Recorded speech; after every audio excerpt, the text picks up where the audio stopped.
हरे राम राम राम हरे हरे, हरे कृष्ण कृष्ण कृष्ण हरे हरे.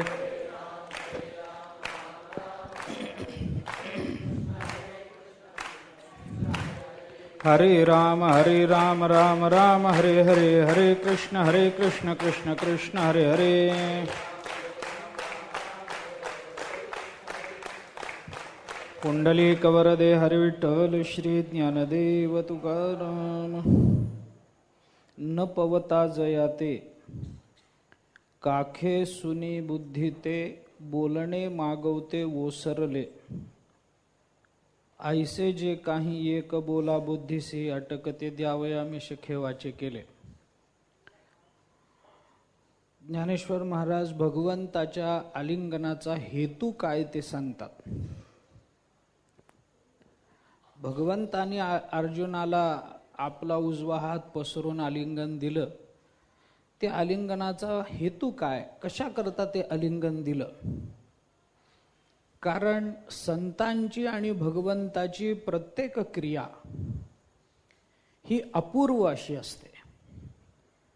तुम्ही आम्ही एखादी क्रिया करू तर त्या क्रियेमध्ये अपूर्वता नसेल.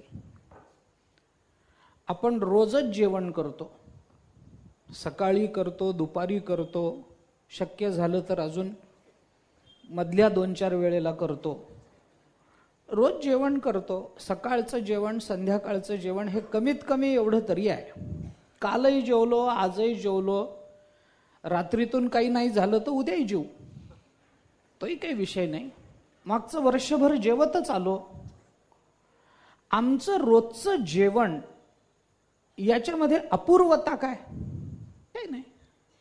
आमचं शरीर राखलं जाणं, आमच्या शरीरामध्ये काही सामर्थ्य ताकद निर्माण होणं, आणि आता आपण आहोत म्हणून आपल्या परमार्थाला बल येणं, याच्याकरता आपण जेवण करतो. ह्याच्यापेक्षा वेगळं काय? काही नाही. भगवंताचं रोजचं जेवण अपूर्व आहे.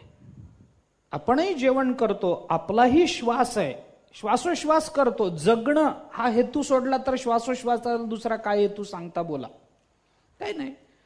मघा अर्ध्या तासापूर्वी केलेला श्वासोश्वासही आपल्या जगण्यालाच हेतू होता, आणि आत्ता जो श्वासोश्वास चालू आहे तोही आपल्या जगण्यालाच हेतू आहे. याच्यामध्ये मागच्या हेतूमध्ये आणि या हेतूमध्ये फरक नाही.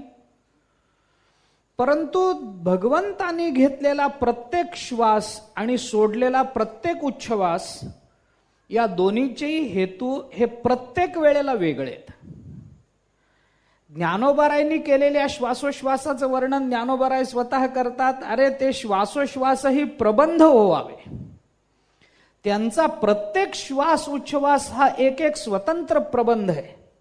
त्याच्यामुळे पुढचा प्रबंध हा मागच्या प्रबंधापेक्षा अपूर्व नक्की असणार. पुढचा श्वास हा मागच्या श्वासापेक्षा अपूर्व नक्की असणार. भगवंतांनी गोवर्धन पर्वत एकदा उचलला, भगवंतांनी काला एकदा केला, भगवंतांनी अमुक एकदा केलं, रासक्रीडा एकदा केली, तमुक एकदा केलं, ठीक आहे ना.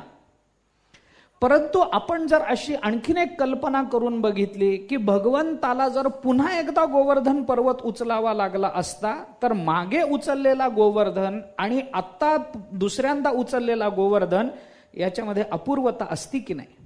नक्की असते, नक्कीच. अशी अनेक उदाहरणं आपल्याला देता येते. अपूर्वता नक्की आहे. आपण अजून एक कल्पना करून पहा. ज्ञानोबारायांनी गीतेवर टीका लिहिली, आपण त्याचं चिंतन करतो, ज्ञानेश्वरी भावार्थ दीपिका म्हणतो. आणि सोपान काकांनी मुक्ताबाईंनी असा आग्रह धरला ज्ञानोबारायांजवळ की दादा, तुम्ही जे गीतेवर भाष्य लिहिलं ना, ते मोठ्या दादांच्या आग्रहावरून, त्यांच्या आज्ञेवरून जगाला गीता कळावी, गळायला सोपी जावी याच्याकरता म्हणून प्राकृतात केलं. परंतु आमच्या दोघांच्या दृष्टीनं आम्ही तुम्हाला एक विनंती करतो की ही जी तुमची प्राकृत भाषा आहे ना, ती आता कळेनाशी झालेली आहे. तेव्हा तुम्ही अजून एकदा ज्ञानेश्वरी लिहा. सांगा. आता मला सांगा, ज्ञानोबारायांनी जर पुन्हा एकदा गीतेवर टीका लिहिली तर या टीकेपेक्षा काहीतरी विलक्षण असेलच की नाही? त्याच्यामध्ये नक्कीच असणार. तुकाराम महाराजांचे एका अर्थाचे अनेक अभंग असले तरी प्रत्येक अभंग दुसऱ्या अभंगापेक्षा वैलक्षण्य बाळगू नाही की नाही? म्हणून परमात्म्याची प्रत्येक कृती, परमात्म्याची संतांची प्रत्येक कृती ही काहीतरी अपूर्वता सिद्ध करत असते. अपूर्वता याचा अर्थ पूर्वी नसलेलं नव्यानं देत असते. पूर्वी जे नाही ते नव्यानं देणं. तसं भगवंतानी आलिंगन अनेकांना दिलं असेल, पण प्रत्येकाच्या आलिंगनाची अपूर्वता आहे. भगवंतानी इथं आलिंगन दिलं, त्या आलिंगनाचा हेतू काय, ही अपूर्वता काय आहे, ते ज्ञानोबाराय सांगतात. ऐका, काय अपूर्वता, काय हेतू आहे. ज्ञानोबाराय म्हणतात, अरे न पवता जयाते काखे सुनी बुद्धी ते बोलणे मागवते ओसरले. न पवता जयाते, अन्वय लावला तर सरळ लागेल आपल्याला. जयाते न पवता बोलणे बुद्धी ते काखे सुनी मागवते ओसरले, असा अन्वय लावता येईल. जयाते न पवता हे साध्य आहे. एक लक्षण केलं या ओवीमध्ये, या आणि पुढच्या ओवीमध्ये मिळून एक लक्षण आलं. याच्यामध्ये साध्य काय, जयाते न पवता, ऐसे जे काही ते साध्य आहे. ज्याला प्राप्त न होता बोलणं हे बुद्धीला काकोटीला मागून मागे सरकतं, असं जे तत्व आहे ते अर्जुनाला प्राप्त व्हावं या हेतूने भगवंताने आलिंगनाचं निमित्त केलं, असं भगवान बोलले, ज्ञानोबाराय बोलले. ज्या ठिकाणाला प्राप्त न होता वाचा आणि बुद्धी मागे येते ते ठिकाण कोणतं, असा विषय. ओवीचा साधारण विषय जर बघितला चिंतनाचा तर एवढाच आहे. ज्या पदाला प्राप्त न होता, म्हणजे ज्या पदाचं यथार्थ वर्णन न करता, ज्या पदावर यथार्थतेनं प्रकाश न टाकता बोलणं आणि बुद्धी हे दोन्ही मागे येतं, त्याला ते पद देण्याकरता म्हणून भगवंतानी अर्जुनाला आलिंगन दिलं. असा सरळ दोन ओव्यांचा अर्थ आपल्याला डोळ्यासमोर ठेवता येतो. दोन्ही मिळून बघायचंय आपल्याला, म्हणून मी दोन्ही ओव्या एकदम आपल्या समोर ठेवल्या. न पवता जयाते काखे सुनी बुद्धी ते बोलणे मागवते ओसरले, ऐसे जे काही एक बोला बुद्धीसी अटक ते द्यावया मिख खेवाचे केले. मिख म्हणजे मिश, मिश म्हणजे हेतू, काही कारण. मिश एक तो हेतू आहे, ते निमित्त केलं या अर्थानं. मिश म्हणजे निमित्त, खेव म्हणजे आलिंगन. खेवाचे आलिंगनाचे जे निमित्त केलं ते कशा करता केलं, तर ज्या पदाचं वर्णन वाचा आणि बुद्धी करू शकत नाही ते पद अर्जुनाला द्यावं याच्या करता केलं, आलिंगन दिलं, हा सरळ अर्थ आहे. आता थोडा विचार असा करायचा की बुद्धी ज्याचं वर्णन करू शकत नाही किंवा ज्याच्यापर्यंत पोचू शकत नाही, आणि वाणी ज्याच्यापर्यंत पोचू शकत नाही, ऐसे जे काही एक म्हटलंय ते एक काय आहे. कारण ज्ञानोबारांनी जरी ऐसे जे काही एक म्हटलंय त्याच्यातच खरं म्हणजे उत्तर आलंय. ऐसे जे काही एक काय आहे जगात, जे एक आहे तीच. उत्तर तिथंच आहे, परंतु ते नंतर, आत्ता नाही. त्याच्यावरचा पडदा एकदम काढायचा नाही, सिक्रेट, ते झाकलेलं बरं. बर, वाणी आणि बुद्धी ज्याच्यापर्यंत पोचू शकत नाही असं काय.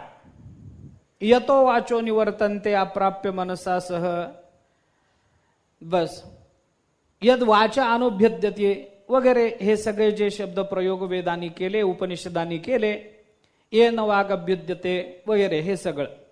वाणी ज्याला प्रकाशित करू शकत नाही पण ज्याच्या प्रकाशाने वाणी प्रवृत्त होते ते काय. बुद्धी ज्याला प्रकाशित करू शकत नाही, मनाची नखी न लगे बुद्धीची दृष्टी न रिगे ते इंद्रिया किरजोगे काय होईल ते काय आहे याचा एक विचार आहे. वाणी आणि बुद्धी दोन शब्द वापरल्यामुळे आपल्याला सिद्धांत पक्षामध्ये दोन आपल्याला सरळ संज्ञा वापरता येतात. असे दोन कोणतं स्वरूप आहे, असे दोन शब्द कोणते की जे ज्याला लागू पडतात. वाणी प्रकाशित करू शकत नाही म्हणून अनिर्वचनीय काय आहे, आणि बुद्धी ज्याला प्रकाशित करू शकत नाही ते अगम्य काय. वाणी म्हणजे काय, अनिर्वचनीय आणि अगम्य तत्व जे आहे ते देण्याकरता भगवंतानी आलिंगनाचं निमित्त केलं. अनिर्वचनीय काय आहे जगतामध्ये, अरे पुष्कळ आहे. आपण मागे परवा कुठे कीर्तनामध्ये बोलून आलो. वेदांताच्या भूमिकेतून 5 गोष्टी अनिर्वचनीय आपण बोलून आलो. परमात्मा अनिर्वचनीय, माया अनिर्वचनीय, त्रिपुटी अनिर्वचनीय, त्यानंतर भक्ती अनिर्वचनीय आणि संत अनिर्वचनीय. 5 गोष्टी आपल्याला प्रमाण सापडतात. परमात्मा अनिर्वचनीय आहे. कारण का? कारण त्याच्याबद्दल कोणतं विधान लागूच पडू शकत नाही. काय त्याला म्हणता? तो असा आहे म्हणेल तर तो तसा नाहीच आहे. तो तसा आहे म्हटलं की तो तसा नाही. मग असा आहे का, असा आहे का, असा आहे का? वेद सुद्धा वर्णन करू शकत नाहीत. ज्ञान स्वरूप असणारे वेद सुद्धा त्याला आतद्व्यावृत्तीनं त्या संबंधानं बोलतात. जाणीवेचे निबळे कोण वेदापासून आहे, आगळे शेषाचे नि तोंडाळे बोल का, तोही अंथरुणा तळवटी दडे येरी नेती नेती म्हणून बोवडे. बस, नैती नैती. वाचा त्याचं वर्णन करू शकत नाही. वेद सुद्धा न इति न इति म्हणतो. निषेधमुखानं भगवंताचं वर्णन करतो. काय कोणते शब्द भगवंताला लागू पडतात? बोला. काही लागू पडत नाही. त्याच्यावर एक शंका पण आहे. तुम्ही परमात्म्याला, परमतत्वाला अनिर्वचनीय म्हणता, आत्मतत्वाला, पण परमात्मा अनिर्वचनीय नाही. अद्वैत सिद्धीच्या सुरुवातीला शंका आली. अनिर्वचनीय म्हणता, पण तुम्ही त्याला अनिर्वचनीय म्हटलं की त्याचं अनिर्वचनीयत्व गेलं. परमात्मा कसा आहे? अनिर्वचनीय म्हणजे काय? ज्याचं वर्णन करता येत नाही असा. तुम्ही काय म्हणता? ज्याचं वर्णन करता येत नाही असा परमात्मा आहे. म्हणजे ज्याचं वर्णन करता येत नाही हेच त्याचं वर्णन झालं की नाही? तो अनिर्वचनीय आहे. हा अनिर्वचनीय शब्द तुम्ही त्याला लावला म्हटलं की त्याचं अनिर्वचनीयत्व गेलं ना. तो आता अनिर्वचनीय राहिला नाही. कारण अनिर्वचनीय म्हणजे त्याच्याकडे कोणता शब्दच प्रवृत्त न झाला पाहिजे. पण तो अनिर्वचनीय आहे म्हणतात. त्यात अनिर्वचनीय हा शब्द लागला ना त्याला, मग त्याचं अनिर्वचनीय बाधित झालं. मग कसला अनिर्वचनीय परमात्मा? तर तसं म्हणणं बरोबर नाही. मधुसूदन सरस्वतींनी त्याचा विचार 1-2 वाक्यामध्ये तिथं केला. बाबा तसं नाही. अनिर्वचनीय हे त्याचं विशेषण नाही, हे त्याचं स्वरूप आहे असं म्हटलंय उत्तरामध्ये. हे त्याचं विशेषण नव्हे. विशेषण त्याला लागत नाही हेच आम्हाला सांगायचं. ते त्याचं स्वरूप आहे. कसं स्वरूप आहे? त्याने उदाहरण दिलं आपल्या बोटांचं. ज्या बोटा, करंगळीच्या शेजारच्या बोटाला अनामिका म्हणतात. अनामिका शब्दाचा अर्थ काय? ज्याला नाव नाही ते. मग नाव नाही ते हे जसं त्याचं नाव झालं तसं अनिर्वचनीय हे त्याचं स्वरूप झालं असं उत्तर दिलं. म्हणजे परमात्मा अनिर्वचनीय आहे हे एक. दुसरा एक विचार आहे ती माया अनिर्वचनीय आहे. बोलून आलोय आपण का परमात्मा. मी प्रत्येकाचं एक वाक्य सांगतो. चला, परमात्मा अनिर्वचनीय काय बाबा? अवांग मनसो गोचर आहे म्हणून. माया अनिर्वचनीय काय? सदसद विलक्षण आहे म्हणून. त्रिपुटी अनिर्वचनीय काय आहे? कारण एकाच ठिकाणी सगळी उत्तरं येतात म्हणून. बस. त्यानंतर भक्ती अनिर्वचनीय का आहे? कारण प्रतिक्षणी वर्धमान होते म्हणून. आणि संत अनिर्वचनीय का आहेत? कारण वाचा जेथ विसवे ते साधू कथा. कारण किती वर्णन केलं तरी समाधान होत नाही म्हणून अनिर्वचनीय. असं प्रत्येकाची अनिर्वचनीयता वेगळी. परमात्मा ज्या कारणाने अनिर्वचनीय आहे, माया त्या कारणाने अनिर्वचनीय नाही. परमात्मा का अनिर्वचनीय? कारण तिथपर्यंत शब्द पोचत नाही. शब्द जड आहे, परमात्मा चेतन आहे. शब्द प्रकट आहे, परमात्मा अप्रकट आहे. शब्द नष्ट होतो, परमात्मा नित्य आहे, वगैरे वगैरे जे काही असेल ते. शब्दाच्या अर्थाच्या दृष्टीनं तुम्हाला नित्य अनित्यता काय मानायची तो प्रश्न वेगळा. नैयायिकांनी आणि मीमांसकांनी परिस्फोटवाद स्वीकारला नाही. ज्यांनी परिस्फोटवाद मांडला त्यांच्या दृष्टीने शब्द उत्पन्न होतो, प्रकट होतो, तो अर्थही निष्पन्न करतो. तो अर्थ आणि शब्द प्रकट झाले, त्याचा बोध झाला की अर्थही गेला, शब्दही गेला, परिस्फोट झाला, गेलं सगळं. परंतु मीमांसक तसं मानत नाही. ते शब्दाला नित्य मानतात. मानलं पाहिजे त्यांच्या दृष्टीने, तेही महत्वाचं आहे. नैयायिक अर्थाला नित्य मानतात वेगळ्या अर्थात. परंतु हे सोडा, ह्याचा काही आत्ता विचार करू नका. आपण नंतर पाहू त्याच्याकडे. नंतर पाहू असं म्हणण्यामध्ये पुन्हा कधीच पाहायचं नाही असा अर्थ लपलेला असतो. मी फक्त एक सूचना देऊन ठेवतो श्रोत्यांकरता, जे वक्ते होणार आहेत ना त्यांच्याकरता. आपल्याला जास्त ज्याच्याकडे लक्ष द्यायला वेळ झाला नाही असं म्हणावं, हे आपण नंतर बघू. कुणाला लक्षात राहतं नंतर कधी बघायचंय? बोलायला काय हरकत आहे? कीर्तनामध्ये एखादा विषय जड वाटायला लागला, राहू द्या ह्याला नंतर बघू, आणि मग म्हणायचं वेळ राहिला तर. म्हणजे वेळ राहत नाही आपल्याला माहिती आहे. म्हणजे हे वक्ता होण्याची ही लक्षणं सांगून ठेवतो. असं करत चला. नंतर बघू, ते नंतर बघू म्हटलं की पुढच्या जन्मी. असा अर्थ. तर परमात्म्याला अनिर्वचनीय म्हणण्याचा जो हेतू आहे त्याच्या शब्द पोचत नाही. परमात्मा नित्य आहे, शब्द अनित्य आहे वगैरे. मायेला अनिर्वचनीय म्हणण्यामध्ये हा हेतू नव्हे. माया अनिर्वचनीय का बाबा? कारण तिला खरंही म्हणता येत नाही, खोटंही म्हणता येत नाही. या दोन्हीपेक्षा ती विलक्षण आहे म्हणून. आणि जेव्हा तुम्ही एखाद्या तत्वाचा, एखाद्या गोष्टीबद्दल शब्द उच्चारता, तेव्हा त्या गोष्टीचा भाव तरी बोलावा लागतो किंवा अभाव तरी बोलावा लागतो, तर तो शब्द प्रवृत्त होतो. एक लक्षात घ्या, शब्दाचं काय असतं, एक गंमत म्हणून आपल्याला सांगून जातो. शब्द उच्चार आणि शब्दाचा अर्थ या दोन्हीचा विचार. आता मी काही बोलतो, तुम्ही ऐकता. मी बोललेलं तुम्हाला कळतं की नाही? कळतं. न कळण्यासारखं काही नाही. मी बोलतो ते कळतं. मी एखादा शब्द उच्चारला, तुम्हाला तो अर्थ कळतो. पण मला एक सांगा, तुम्हाला अर्थ आधी कळतो मग माझा शब्द येतो, का आधी शब्द येतो मग अर्थ कळतो? आधी शब्द येतो आणि मग अर्थ कळतो. हाच क्रम बरोबर आहे. कुणाच्या बाबतीत? ऐकणाऱ्यांच्या बाबतीत. बोलणाऱ्याच्या बाबतीत नेमकं उलट असतं. बोलणारा आधी शब्द उच्चारून मग अर्थसिद्धी करत नाही. त्याच्या मनामध्ये आधी अर्थ स्फुरित होत असतो आणि मग त्याचा शब्द बाहेर पडत असतो. म्हणजे वस्तू जोपर्यंत अर्थरूपानं भावत नाही तोपर्यंत त्या वस्तूचा वाचक शब्द प्रकट होत नसतो. हा नियम आहे व्याकरणाचा. म्हणा मीमांसकांनी सुद्धा सांगितलेला हाच नियम आहे. लक्षात ठेवा. जोपर्यंत वस्तू नाही, साधा विचार करा. आपण बालकाचं नाव ठेवतो ते जन्माला आल्यावर का आधी नाव ठरवून मग त्याला जन्माला घालतो? उपजली या बालकासी, मग आधी उपजली या ना, नाव नाही तर ठेविली या नावेसी ओ देत उठी, हे नंतर आहे. पण आधी वस्तुसिद्धी, अर्थसिद्धी. अर्थ म्हणजे वस्तू. आधी अर्थसिद्धी असते आणि मग तद्वाचक शब्द प्रकट होत असतो. हा बोलणाऱ्याचा नियम आहे. ऐकणाऱ्याला उलट घ्यावं लागतं. ऐकणाऱ्याला आधी शब्द ऐकावा लागतो आणि मग त्याच्या अभिधा लक्षणा व्यंजनेतून त्याचा अर्थ सिद्ध करावा लागतो. हे नंतर होतं. ते म्हणजे कसं आहे ते पहा.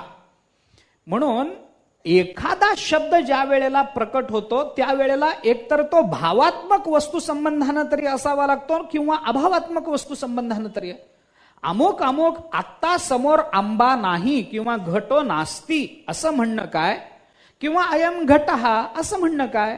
हा घट आहे हे म्हणणंही शब्दरूपानंच कळतं. आणि इथे घट नाही असं म्हणणं, आता घट नाही असं म्हटलं तरी घटाच्या अभावाचाच वाचक शब्द झाला की नाही तो? म्हणजे शब्द हा एकतर भावाला अनुसरून असावा लागतो किंवा अभावाला अनुसरून असावा लागतो. माया भावात्मक का अभावात्मक?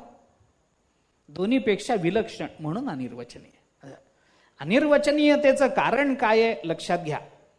परमात्मा अनिर्वचनीय का? तिथपर्यंत शब्द पोचतच नाहीत म्हणून, कारण शब्द जड आहे. माया अनिर्वचनीय का? कारण ती सतही नाही असतही नाही, दोन्ही नाही. सन्नाप्य सन्नापी उभयात्मिकानो, सांगाप्य नंगापी उभयात्मिकानो. बस काय?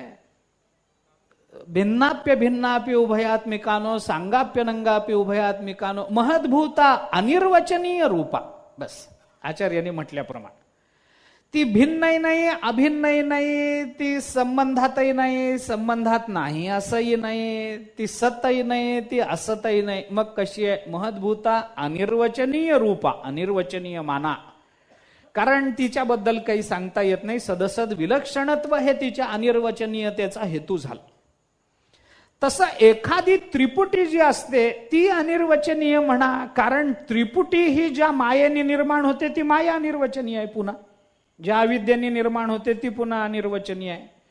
त्रिपुटी निर्माण करणं हे काही ज्ञानाचं कार्य नव्हे. ज्ञानानं त्रिपुटीचा बाध होतो. त्यामुळे ही त्रिपुटी निर्माण झाली की प्रत्येक त्रिपुटी निर्माण होण्यामध्ये एकच वस्तू 3 रूपानं विभागली जाते.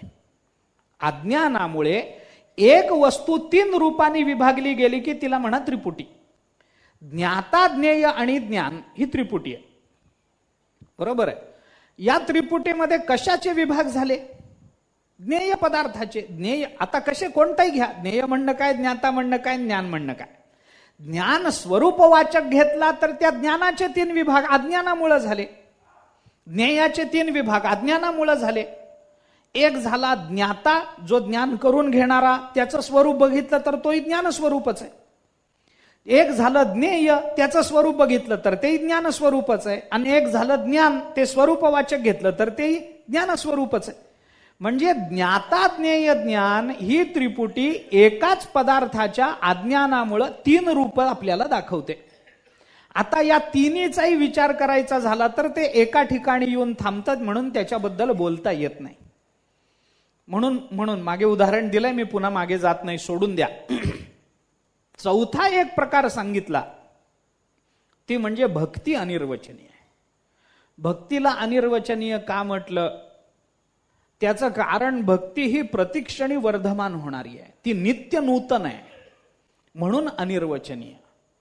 मागच्या क्षणात घेतलेलं नाम आणि या क्षणात घेतलेलं नाम ही दोन्ही नाम जरी एक असली तरी मागच्या क्षणी घेतलेल्या नामापेक्षा या क्षणी घेतलेलं नाम अधिक आनंद देतं. पुढच्या क्षणी घेतलं गेलेलं नाम या क्षणापेक्षा अधिक आनंद देतं. असं नामस्मरण आपण जेवढं अधिक करत जाऊ तेवढा अधिकाधिक आनंद आपल्याला प्राप्त होतो. एकदा रामकृष्ण हरी म्हणण्यामध्ये जेवढा आनंद मिळतो त्याच्यापेक्षा जास्त आनंद हा दुसऱ्यांदा रामकृष्ण हरी म्हणण्यामध्ये होतो. आपण अनुभव घेतात, मी काही वेगळं बोलतो असं नाही, प्रत्येकाला हे माहिती आहे. एकदा देवाचं नाव उच्चारलं की त्याच्यात आनंद आहे का नाही? आहे. किती आहे? तो जे काही मर्यादेत असेल त्यावेळेला आपली भावावस्था काय आहे, आपलं मनाचं स्थैर्य काय आहे, बुद्धीची एकाग्रता किती आहे, याच्यावरून तो आनंद ठरेल, प्रश्न तो नाही. परंतु तीच अवस्था कायम ठेवून जेव्हा पुन्हा एकदा आपण ते नाम घेऊ त्यावेळेला त्या नामाचा आनंद अधिक वाढत जाईल, प्रतिक्षण वर्धमान होईल. आणि वर्धमान झाल्यामुळं अपूर्वता त्याच्यामध्ये अबाधित राहील आणि ती अपूर्वताच त्याच्या ठिकाणी ही अनिर्वचनीयता सिद्ध करेल. अपूर्वतेतून अनिर्वचनीयता प्राप्त झाली, भक्तीची अनिर्वचनीयता माना. 4 आणि एक संत अनिर्वचनीय, 5वे शेवटचे. संतांना अनिर्वचनीय का म्हणा? त्यांच्याबद्दल शब्द बोलता येत नाहीत का? अरे ते तर आकाराला आलेले आहेत, बोलायला काय हरकत आहे? त्यांच्याबद्दल बोलता येऊ शकेल. परंतु ज्ञानोबाराय 2 अंगाने विचार करतात. वाचा जेथ विसवे ते साधू कथा. 1, जिथे वाचा थांबते ती साधू कथा आहे, बोलता येत नाही. बोलता येत नाही म्हणजे काय? वाचा जेथ विसवे या शब्दाचा अर्थ काय करायचा? तिथं वाचा साधू कथेजवळ वाचा आपली विसावते, थांबून जाते, विश्रांती घेते. म्हणजे काय? 2 अर्थान. विश्रांती घेणं हे थकलेल्याला आनंददायक असतं.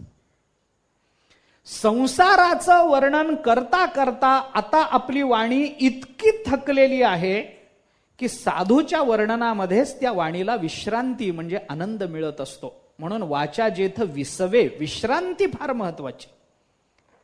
दिवसभर मरमर मरमर मरमर करणाऱ्या कामगाराला संध्याकाळी चतकोर अर्धी भाकरी पोटात गेल्यानंतर जी विश्रांती मिळते त्या विश्रांतीनं तो ताजा तवाना होतो आणि पुन्हा आपल्या कामाला तो दुपटीनं लागतो, अधिक जोमानं कामाला लागतो. ती विश्रांती अधिक महत्वाची. आतापर्यंत किती कष्ट केले, 1 नाही 2 नाही, अनेक जन्मामध्ये हे चालूच आहे. संसारामध्ये यायचं, संसाराची स्तुती करायची, दुःख झालं की निंदा करायची. पण निंदा काय आणि स्तुती काय या दोन्हीनी वाचा थकायची तेवढीच थकते. शब्दाची व्याप्ती ज्ञानोबारांनी बोलताना निंदा आणि स्तुती 2 सांगितलं. मात्रा स्पर्शास्तु कौंतेय मध्ये 2ऱ्या अध्यायामध्ये पहा आपण. शब्दाची व्याप्ती सांगताना ज्ञानोबाराय म्हणतात, देखे हे शब्दाची व्याप्ती निंदा आणि स्तुती. निंदा आणि स्तुती. स्तुती केली तरी वाचा थकते आणि निंदा केली तर थकतेच थकते. बस. कदाचित स्तुतीनं इतकी थकणार नाही, पण निंदेनी लवकर थकते, असं लक्षात ठेव. आणि म्हणून ही वाचा संसाराचं वर्णन करता करता अरे किती जन्म, एकदा आत्ता नाही, डोक्यावर हे ओझं घेऊन किती किती चालायचं आणि किती जन्मामध्ये ते संसाराबद्दल बोलत राहायचं. बोलून बोलून बोलून वाणी थकते थकते.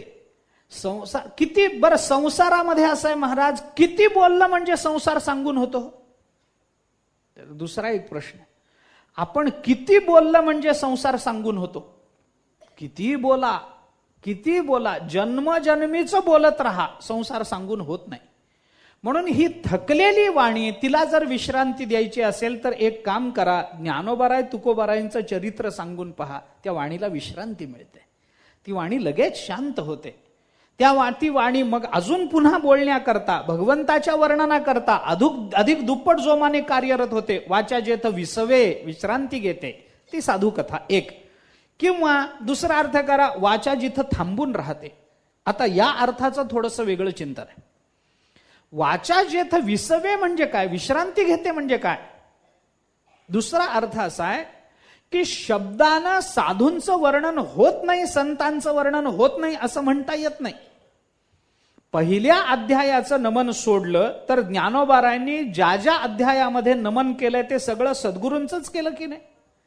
पण पुढे ज्या ज्या अध्यायाला नमन केलं तिथं प्रत्येक वेळेला गुरुचंच, संतांचंच वर्णन केलं. जय जय वो शुद्धे, नमो विशदबोध विदग्धा विद्यारविंद मावळवित विश्वाभासो, जय जय देव श्री गुरु वगैरे हे सगळं वर्णन जे केलं ते सद्गुरूंचंच वर्णन केलं, नमन केलं. मग ज्ञानोबारायांसारखा शब्द प्रभू, ज्यांचे शब्द तोलून मापून घ्यावेत, लखलखित करून ज्ञानोबारायांनी ते आपल्या ग्रंथामध्ये मांडलेले आहेत, असे शब्द ज्ञानोबाराय म्हणतात मी वापरतो, वापरत नाही असं नाही. परंतु संतांची अनिर्वचनीयता याच्यामध्ये आहे की ज्ञानोबारायांसारखा महात्मा शब्द प्रभू शब्दाची योजना करतो, आणि ते संतांच्या संबंधात जर करत असतील तरी सुद्धा आत्तापर्यंत इतकं संतांचं वर्णन करून ज्ञानोबारायांना समाधान मिळालं आहे काय, हा प्रश्न नाही. ज्ञानोबाराय म्हणतात किती बोललं तरी माझ्या मनाला समाधान नाही, आणि म्हणून मला पुन्हा पुन्हा पुन्हा पुन्हा त्यांच्या संबंधानं बोलावं वाटतं. संतांचं वर्णन शब्दाने होईल, पण शब्द थकले तरी सुद्धा मनाला समाधान होणार नाही. 10व्या अध्यायाच्या नमनामध्ये ज्ञानोबारायांनी तशा पद्धतीचे शब्द वापरलेत, आपण बोलतो नेहमी. कितीतरी ठिकाणी आहे. 14व्या अध्यायाच्या नमनाच्या शेवटी तीच भाषा ज्ञानोबारायांनी वापरली. 10व्या अध्यायाच्या नमनाच्या शेवटी सुद्धा तीच भाषा वापर. केवता कल्पतरुवरी फुलवरा, कायसेनी पाहुणेरू क्षीरसागरा, ऐसा कवणे वासुकापुरा सुवासुदेव. हे दृष्टांत कशा करतात. चंदनाते कायसेनी चर्चावे, अमृताते केवते रांधावे, गगनावरी उभवावे घडे केवी, ऐसे श्री गुरुचे महिमान, अकळिता के असे साधन, हे जाणोनी मिया नमन निवांत केले. आता पुढं, तरी प्रज्ञेचे नि आथिलेपणे, श्री गुरु सामर्थ्य रूप करू म्हणे, तरी मोतियासी भिंग देणे तैसे होईल का. 15.5 या रजतवणी, तैसी स्तुतीची बोलणी, उगियाची माथा ठेवी जे चरणी हेची भले. हे स्तुतीची बोलणी करूनही ज्ञानोबारायांना समाधान नाही ना. म्हणून कितीही बोललं तरी संतांच्या बाबतीत समाधान होत नाही, म्हणून संत अनिर्वचनीय. अनिर्वचनीय का म्हणा, शब्द प्रवृत्ती झाली तरी सुद्धा समाधानाची प्राप्ती त्याच्यामध्ये नाही, म्हणून अनिर्वचनीय. प्रत्येकाची अनिर्वचनीयता वेगळी आहे. या प्रत्येकाजवळ वाचा पोचू शकत नाही. मग ज्ञानोबाराय जे बोलतात की ज्याच्याजवळ वाचा पोचू शकत नाही, या 5पैकी कोण.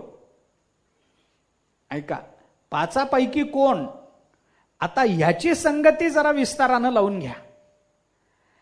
मायेजवळही वाचा पोचत नाही, देवाजवळही पोचत नाही, संताजवळही पोचत नाही, भक्तीजवळही पोचत नाही, त्रिपुटीजवळही पोचत नाही. मग ज्ञानोबारायांना इथं जे मांडायचंय ते याच्यापैकी ऐसे जे काही एक. अज्ञान किती जरी प्रकाराने आलं तरी ते अज्ञान एकच की नाही हो. घटाचं अज्ञान असेल, पटाचं अज्ञान असेल, 100 गोष्टीचं अज्ञान असेल, परंतु काही झालं तरी अज्ञानच की नाही, अज्ञानच. आणि अज्ञान म्हटलं की ते शेवटी लावावं लागतं, ते आत्मस्वरूपाच्याच संबंधानं लावावं लागतं. घटापटाचं अज्ञान हे अज्ञानाला अज्ञान म्हणणं काय आणि ते संसार म्हणणं काय फार फरक पडत नाही. मूळ अज्ञान कशाचं आहे ते बघा. मूलाज्ञान. मूलाज्ञान कशाचं? आत्मस्वरूपाचं. तिथे यावं लागेल. म्हणून अज्ञानही एकच, त्रिपुटी एकच आहे, भक्ती एकच आहे आणि सगळे संतही एकच आहेत. मग ऐसे जे काही एक कुठेही लागेल ह्याच्यापैकी. मायाही एकच आहे, देवही एकच आहे, मग ऐसे जे काही एक लावायचं कुठं? हे पाचही अनिर्वचनीय आहेत. शब्द पोचू, वाणी पोचू शकत नाही तिथपर्यंत. मग हे लावायचं कुठं? याचं थोडं उत्तर देऊन जातो, ऐका. एक विषय वेदांतातला म्हणून काय आहे, परमात्म्याच्या संबंधानं वाचा प्रवृत्त होत नाही. एक, मायेच्या संबंधानं वाचा प्रवृत्त होते पण उपयोगी ठरत नाही. दोन, त्रिपुटीच्या संबंधानं वाचा प्रवृत्तही होते, त्याचा अर्थही स्पष्ट करते, पण अर्थबोधासाठी आवश्यक असणारा शब्द तो पुढे सरकत नाही. तीन, भक्ती करता जी वाचा प्रवृत्त होते ती वाचा प्रवृत्त होते पण यथार्थ रीतीनं अर्थ प्रकट करू शकत नाही. चार, आणि संतांच्या संबंधानं वाचा प्रवृत्त होते पण तिथं समाधान देऊ शकत नाही, अर्थवाही ठरू शकत नाही. अर्थातून प्राप्त होणारा आनंद हा अधिक काळ टिकत नाही, त्याच्यापेक्षा अजून काहीतरी आनंददायक शिल्लक राहिलं असं वाटत राहतं. प्रत्येकाची वाचा, प्रत्येक अनिर्वचनीय पदार्थाकडची वाचा प्रवृत्ती वेगळी आहे. परंतु आता हा साधा विषय की हे पाच प्रकार असे अनिर्वचनीय आहेत म्हणून वाचा जिथं प्रवृत्त होऊ शकत नाही ते नेमकं कुणाला लावावं, हा प्रश्न आपल्यासारख्या सामान्य माणसाला जर पडत असेल तर ज्ञानोबारायांना त्या पडला नसेल काय त्या वेळेला? सहज. म्हणून ज्ञानोबारायांनी फार सुंदर पद्धतीनं त्याचा खुलासा केला. ज्ञानोबारायांचं म्हणणं काय? न पवता जयाते काखे सुनी बुद्धी ते बोलणे मागवते ओसरले. मागवते ओसरले. आता इथं चिंतन आहे. दोन गोष्टी ज्ञानोबाराय इथं लक्षणा म्हणून वेगळ्या करतात. बाकीच्या सर्व गोष्टींचं निराकरण करून फक्त एकतत्व संबंधानं बोलायचं असेल तर कोणतंही लक्षण हे अतिव्याप्त होऊ नये याची जबाबदारी लक्षण करणाऱ्यांनी घेतली पाहिजे. दोन खुराची गाय असं लक्षण केलं तर ते लक्षण गाढवावरही जाईल, काय गाढवावर नाही, काय म्हशीवरही जाईल, काय म्हैस काय आणि गाढव काय. बर, किंवा एक खूर असलेला घोडा असं जर लक्षण केलं तर ते गाढवावरही जाईल. गाढवच आणायचं असेल तर मी लक्षण बदलतो ना. म्हैस सुद्धा दोन खुराची असते, म्हैस सुद्धा दोन शिंगाची असते, म्हैस सुद्धा काळी असते, काळ्या रंगाची दोन शिंगाची दोन खुराची असणारी गाय असं जर लक्षण केलं तर हे लक्षण जाईल की नाही म्हशीवर? जाईल. हे लक्षण जाईल की नाही बैलावर? जाईल. हे लक्षण जाईल की नाही रेड्यावर? जाईल. म्हणजे वासरावर जाईलच. किंवा आता किती सांगत बसायचं त्याच्यामध्ये? उगी मी म्हैस आणि रेडा मुद्दाम म्हटलं कुणाला वाईट वाटू नये म्हणून. आता कारण एवढंच आहे,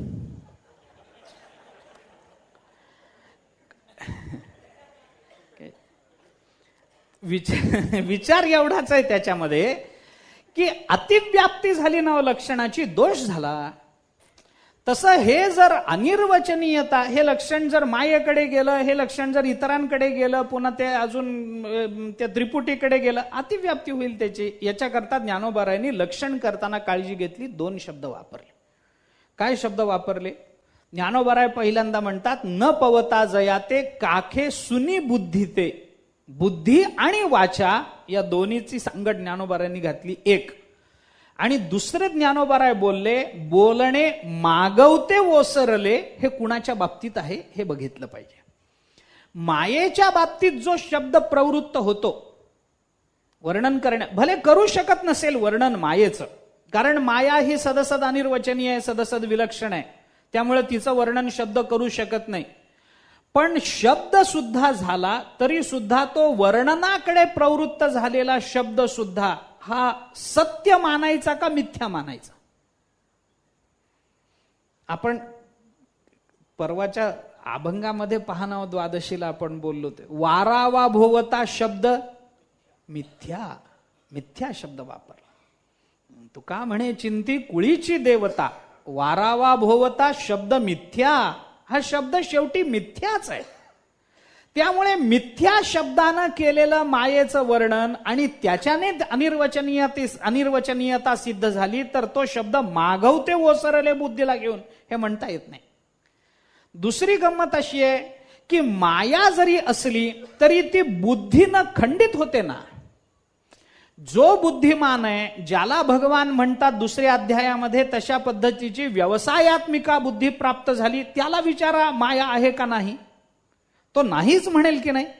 त्याला जो बुद्धिमान आहे, बुद्धीचा ज्याचा संबंध आहे, जो बुद्धिमान आहे, आणि ज्ञानोबाराय म्हणतात तसा बुद्धिमान आहे, म्हणजे सामान्य बुद्धिमान नाही, तो सुबुद्धी सद्बुद्धी पाहिजे, बुद्धिनिश्चये असा पाहिजे, आत्मज्ञान झालेला पाहिजे, सामान्य नको, अव्यवसायात्मिका नको. व्यवसायात्मिका बुद्धी एकेह गुरुनंदन बहुशाखा यनंताश्च बुद्धयो व्यवसायी नामते नको.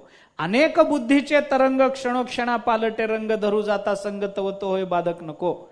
आपल्याला एका आलंबनाकडे एकाकार झालेली बुद्धी पाहिजे, किंवा ज्ञानोबाराय म्हणतात तसं ज्या बुद्धीनं परमात्म्याशी लग्न केलेलं आहे अशी बुद्धी पाहिजे. सांडोनी कुळे दोन्ही प्रियाची अनुसरे कामिने तैसी स्वचिंतनी तशी बुद्धी पाहिजे.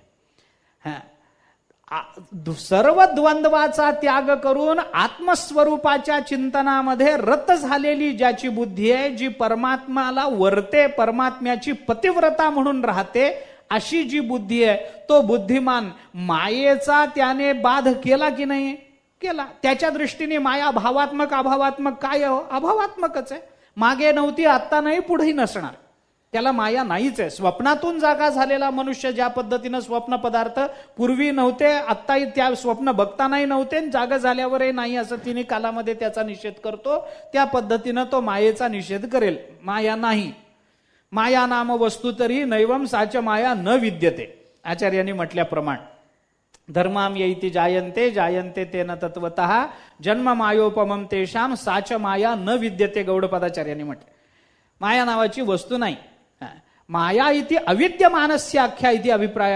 आचार्यांनी भाष्यामध्ये म्हटल्याप्रमाणे अरे माया नाही हे सांगण्याकरताच तो शब्द उच्चारावा लागतो, नाहीतर उच्चारण्यामध्ये काही तात्पर्य नाही. ते माया शब्दाची हे काय आहे वगैरे त्याचा विचार आत्ता करायचं कारण नाही, विषयांतर होईल. म्हणून बुद्धी आणि मागवते ओसरले ही दोन गोष्टी ज्ञानोबारांनी लक्षणामध्ये अशा मांडल्या की बाकीच्या सर्वांचा निराश होतो आणि अनिर्वचनीय एक परमात्माच ठरतो. इतरांच्या बाबतीत बुद्धी तरी उपयोगाला पडते, नाहीतर मागवते तरी येत नाही, तिकडे गेली की तिकडच. मग त्या बुद्धी त्या शब्दाचा नाश तरी होईल, त्या वाणीचा बाद तरी होईल, काहीतरी होईल. पण मागवते ओसरले हे फक्त परमात्म्याच्या बाबतीत आहे, कारण ज्ञानोबाराय तेच बोलतात, नाथ महाराज तेच बोलतात, तुकोबाराय तेच बोलतात. शब्द हा बहुसार उपकाराची राशी जरी असला तरी तो शब्द परमात्म्याचं वर्णन करू शकत नाही. तुकोबाराय बोलतात मन वाचातीत तुझे हे स्वरूप, म्हणून या माप भक्ती केले, भक्तीची या मापे मोजितो अनंता, इतराने तत्वता न मोजवे. मन वाचातीत असे शब्द तुकोबारायांनी वापरले. अजून आपण पुष्कळ या संबंधामध्ये विचार करू शकतो. नाथ महाराजांना विचारा, नाथ महाराज तेच म्हणतात वेद जाणो गेला पुढे मौनावला काही उपयोग नाही, तिथून गप्प बसला, तिथून माघारी फिरला.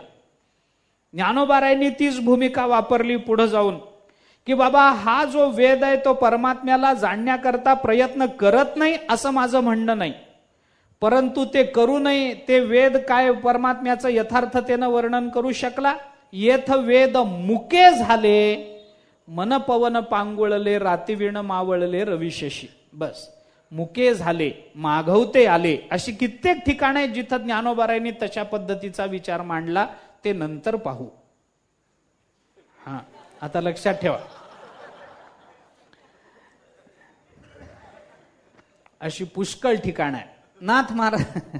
नाथ महाराजांनी पुष्कळ ठिकाणी तसा उल्लेख केला, ज्ञानोबारायांनी केला, तुकोबारायांनी केला. असो, म्हणून हा जो इथं जी भाषा ज्ञानोबारायांनी वापरली, न पवता जयाते काखे सुनी बुद्धी ते, बोलणे मागवते ओसरले, असा कोण आहे बाबा? फक्त परमात्मा. परमात्म्याला जाणण्याकरता वाचा प्रवृत्त झाली, पण जमलं नाही तिला. आता वाचा प्रवृत्त झाली, शब्द प्रवृत्त झाला, काहीतरी म्हणा त्या संबंधात. एक लक्षात ठेवलं पाहिजे, काय आहे हा शब्द, काय आहे काय? जो परमात्म्याचं वर्णन करण्या, शब्द हा बहुसार उपकाराची राशी म्हटलंय, पण ज्ञानोबाराय म्हणतात अरे शब्दाची मर्यादा आहे. काही झालं तरी बाप उपयोगी असला तरी सुद्धा स्मरणदानी प्रसिद्ध येतो. अमूर्ताचा विषद करणारा आरसा नाही शब्द म्हणजे, अमूर्त दाखवणारा आरसा. ब्रह्म असं म्हटलं की ब्रह्म आंबा म्हणल्यावर आंबा कळायला पाहिजे की नाही? कळायला पाहिजे. मग ब्रह्म म्हटल्याबरोबर ब्रह्मबोध झाला पाहिजे की नाही? आंबा म्हणल्यावर आंबा का कळाला आणि ब्रह्म म्हणल्यावर ब्रह्म का कळालं नाही? दोन्ही शब्दच आहेत. आंबा हाही एका विशिष्ट वस्तूचा वाचक शब्द आहे आणि ब्रह्म हा सुद्धा एखाद्या तत्वाचा वाचक असेल. काहीतरी म्हणा, आता वस्तुवाचक म्हणा की वस्तू म्हणजे ब्रह्मच की शेवटी. वस्तुवाचक म्हणा, काय बिघडतं का? ब्रह्म शब्द पांडुरंग असं म्हटलं, तुमच्या डोळ्यासमोर एक विशिष्ट मूर्ती येईल की नाही? निळी निळी, हातामध्ये धनुष्यबाण घेतलेली, एक पाय पुढे ठेवलेली, नाही का? बरं, मी तपासून पाहिलं, दुसरं काय. म्हणजे हे सुद्धा एक वक्त्याचं लक्षणच आहे की आपण चुकलो हे कधी कबूल करायचं नाही, कधीच नाही. आपल्याकडून अपसिद्धांत जरी गेला, मी पूर्वपक्ष करत होतो असं म्हणायचं, आता उत्तर पक्ष सांगतो असं म्हणायचं. चुकलो कबूल, जो माझं चुकलं म्हणून कबूल केलं ते वक्ताच नाही महाराज, तो वक्ताच नाही, त्यांनी कधीच नाही कबूल करायचं. मी चुकलो, माझंच बरोबर, गिरे तो बी टांग उपर, असं झालं पाहिजे तर तो वक्ता. हिंदीत म्हणच आहे तशी, चित भी मेरी पट भी मेरी अंटा मेरे बाप का, असं असलं पाहिजे वक्त्याने. तर पांडुरंग हा शब्द उच्चारल्यानंतर आपल्या डोळ्यासमोर एक विशिष्ट आकाराची मूर्ती उभी राहते. राम म्हटल्यानंतर आपल्या डोळ्यासमोर एक विशिष्ट आकार धारण केलेली मूर्ती उभी राहते. कृष्ण म्हटल्यानंतर वेगळं, राधा म्हटल्यानंतर वेगळं, नरसिंह अवतार, नरसिंह म्हटलं की आणखीन काहीतरी वेगळं, परशुराम म्हटलं की आणखीन काही, कूर्म म्हटलं की वेगळं, वराह म्हटलं की वेगळं, मत्स्य म्हटलं की वेगळं. काही अवताराची चित्र आपल्या डोळ्यासमोर उभी राहतात. या सगळ्या अवतारांबरोबर मी पेढा, आंबा, बर्फी हेही शब्द उच्चारतो. डोळ्यासमोर राहील की नाही? काही ना काहीतरी राहील. आता शब्द या सगळ्यामध्ये मी शब्द उच्चारतो, ऐका. काय काय डोळ्यासमोर उभं राहतं मला सांगा. राम, कृष्ण, पांडुरंग, वराह, नरसिंह, आंबा, पेरू, पेढा, बर्फी, ब्रह्म. कुठं अडलं का? काहीच नाही. आतापर्यंत चांगलं सुरू झालं होतं. पेढा, आंबा, बर्फी चांगलं सुरू झालं होतं. बदाम, काजू, महाराज लोकांना विशेष काहीतरी डोळ्यासमोर पांढरं पांढरं करंजीच्या आकार काहीतरी डोळ्यासमोर येईल की नाही? तसं ब्रह्म हाही शब्दच आहे ना इतर शब्दांसारखा. मग त्या शब्दानं का नाही आम्हाला, बरं हा शब्द आम्हाला ऐकून माहिती नाही का? ब्रह्म हा शब्द ऐकून माहिती नाही कुणालाच? अरे ते सांगता सांगता तर चातुर्मास संपत चालले ते, ब्रह्म ब्रह्म करता करता. मग ब्रह्म शब्द ऐकलेला आहे की नाही? ऐकलेला. आंबा शब्द ऐकलेला आहे. मग ब्रह्म म्हटल्या शब्दाचाच उच्चार झाला तर मग ब्रह्म म्हटल्यानंतर डोळ्यासमोर का नाही काही निर्माण होणार, काही नाही दिसणार? त्याचं कारण आहे, ज्ञानोबाराय तेच कारण सांगतात. कारण आतापर्यंत उच्चारलेले जे शब्द आहेत ते शब्द ज्या विशिष्ट आकाराचे वाचक आहेत, तो आकार आम्ही कुठंतरी ऐकलेला तरी आहे किंवा पाहिलेला तरी आहे. नरसिंह अवताराचं चरित्र आम्ही भागवतात ऐकलंय, वराह अवतार आम्ही ऐकलाय, कूर्म अवतार, मत्स्य अवतार आम्ही ऐकलाय, परशुराम अवतार ऐकलाय, कृष्ण राम यांची दर्शनं जरी झाली नसली आम्हाला तरी मूर्ती त्यांची पाहिली आम्ही कुठंतरी, नरसिंहाची मूर्ती पाहिली आम्ही कुठंतरी. आंबापूर्वी आम्ही खाल्लाय, पेरू खाल्लाय, पेढा खात आयुष्य चाललंय. सगळं आम्हाला अनुभवाला आलेलं आहे. म्हणून आम्हाला कुठल्या तरी अनुभवाने, शब्दरूपानं तरी किंवा दृश्य रूपानं तरी आम्हाला काही अनुभवाला आलेलं आहे. कधी इंद्रियांनी अनुभवाला आलेला असेल, कधी त्याचा अनुभव घेतला असेल, कधी याचा अनुभव घ्यायचा आहे म्हणून आम्हाला साध्य रूपानं ते समोर दिसलं असेल, किंवा ते आमच्या बुद्धीने तत्संबंधानं विशिष्ट आकार धारण केलेला असेल. नरसिंहाचं दर्शन आम्हाला नसेल तरी ते चरित्र सांगताना सिंहाचं तोंड आहे, माणसाचं शरीर आहे असं म्हणल्यानंतर आमची बुद्धी स्वतःच्या डोळ्यासमोर, आपल्या समोर, काही चर्मचक्षू समोर नसली तरी अंतर्चक्षू समोर एक विशिष्ट आकार धारण करून देते. ती बुद्धी त्या आकाराला प्राप्त होते. मग आम्ही कल्पना करतो की बाबा हे अशी अशी आयाळ असली पाहिजे, असं असं असले पाहिजे, त्यांचे नख लांब असली पाहिजेत, सोवळं नेसलेलं असलं पाहिजे, ते असं. आम्ही आता भागवतामध्ये ते चित्र काढलेलं असतं. ते चित्र काढणाऱ्याने काय नरसिंहाचं दर्शन घेऊन काढलंय काय? देवा तसंच पोट फाडत तुम्ही बसून राहा, मला जरा चित्र काढायचंय. तो म्हणाला असता ह्याच्यानंतर तुलाच घेतो मांडीवर, मला सांगतो काय तू बसून राहा तुमचं चित्र काढायचंय? असं कुठं झालं असेल का? पण शेवटी काही जरी झालेलं असलं तरी सिंहाचं तोंड आणि माणसाचं शरीर या शब्दावरून आपल्या अंतःचक्षू समोर जी काही मूर्ती उभी राहिली त्याला आम्ही नरसिंह म्हणत आलोच आहोत ना. म्हणून नरसिंह म्हटल्यानंतर आमच्या डोळ्यासमोर ती मूर्ती उभी राहते. कुठं आम्ही इकडं तिकडं गेलो, नरसिंहाचं मंदिर असेल तर तिथं जाऊन आम्ही दर्शन घेतलं, तिथं आम्हाला तो तसा चेहरा दिसला, आम्हाला वाटतं बरोबर आहे, हो आपण कल्पना केलेली ही मूर्ती बरोबर आहे, ही नरसिंहाचीच मूर्ती आहे आम्हाला वाटतं.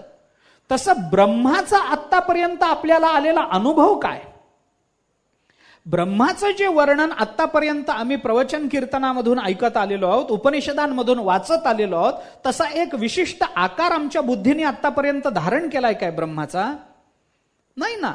कारण ब्रह्मस्वरूपाचा विचार करत असताना हे जे ब्रह्म आहे तिथपर्यंत काहीच पोचत नाही, तर त्याचा आकार बुद्धी तरी कसं धारण करेल? काहीच पोचत नाही. उपनिषदाने त्याचं वर्णन करताना अशब्दम, अस्पर्शम, अरूपम, अव्ययम, तथा रसम, नित्यम, अगंधवच्चयत असंच वर्णन केलं की नाही? अशब्दम, अस्पर्शम, कुठला?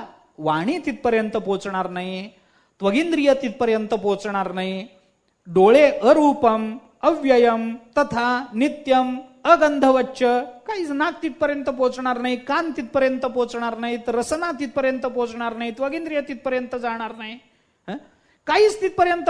मग आम्ही आकार धारण करायचा कशा? कोणताही आकार धारण करता आला नाही. म्हणून शब्दाची ही मर्यादा मानली पाहिजे. काय मर्यादा? की शब्द आम्हाला त्याचाच बोध करून देतो ज्याचा आम्हाला पूर्वी अनुभव आलेला असतो. म्हणून ज्ञानोबारांनी त्याला स्मरणदानी प्रसिद्ध म्हटले. तो फक्त स्मरण करून देण्याच्या उपयोगाचा. आंबा म्हणल्यानंतर आमच्या डोळ्यासमोर एक विशिष्ट फल डोळ्यासमोर येतं, ते पिवळ्याच रंगाचं असतं. आपण इतकी जण इथं बसलेलो आहोत, पण आंबा म्हणल्यानंतर सगळ्यांच्या डोळ्यासमोर जे फळ येतं ते कुणाच्या डोळ्यासमोर लाल, कुणाच्या डोळ्यासमोर पिवळा, कुणाच्या डोळ्यासमोर काळा असा आंबा आलाय. सगळ्यांच्या डोळ्यासमोर एकच फल येतं, एकच आम्रफल येतं. का? कारण आंब्याचा आम्हाला तसाच अनुभव आहे. म्हणून ज्यांनी आतापर्यंत आंब्याचा अनुभवच घेतलेला नाही त्याला आंबा शब्दाच्या उच्चारातून काही कळणार नाही, काही कळणार नाही. कारण हे शब्द हे आम्हाला पूर्वी आलेल्या अनुभवाचं फक्त स्मरण करून देतात.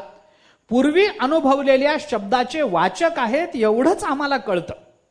बाकी ते शब्द काही करू शकत नाहीत. त्या शब्दाचं पुढं सामर्थ्य नाही. अपूर्वता प्राप्त करून देणं हे शब्दाचं सामर्थ्य नव्हे, त्याचा आणखीनही विचार आहे, नाही असं नाही. मग तत्वमसी महावाक्यानं श्रवणानं झालेलं फल, प्राप्त झालेली ब्रह्मरूपता ही कशी मानायची वगैरे असेही त्याच्यावर काही शंका आहेत, नाही तसं नाही. परंतु हा शब्द जो परमात्म्याचं वर्णन करू शकत नाही, पुन्हा तेच आहे. तत्वमसी या महावाक्यातून आम्हाला जो ब्रह्मबोध होतो तो ब्रह्मबोध शब्द करून देत नाहीत. शब्द आम्हाला त्या ब्रह्मस्वरूपावरची आवरण निवृत्त करत असतात. ब्रह्मबोध करून देणं. म्हणून तर गीतेचं कौतुक ज्ञानोबारांनी केलंय, ते तेवढ्या करता केलंय. 10व्या अध्यायामध्ये पहा आपण, 18व्या अध्यायामध्ये पुन्हा एकदा ते वर्णन येऊन गेलाय विषय आपल्याला. पुढे या अजून हे सगळं चिंतन संपलं की गीतेचंच वर्णन ज्ञानोबारांनी केलं.